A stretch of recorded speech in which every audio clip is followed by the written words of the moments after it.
第11集。今日講 Transformer 呢個架構徹底改變咗 AI 嘅世界。喺 Transformer 出現之前，處理序列數據主要用 RNN 同 LSTM， 但係佢哋好難平衡化，訓練好慢。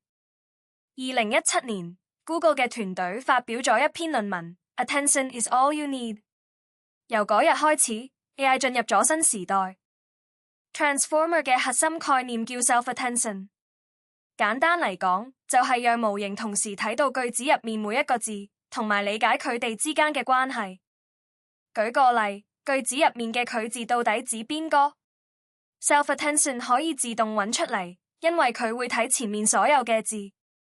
而家所有大語言模型，包括 GPT、BERT、Llama， 全部都用緊 Transformer 架構。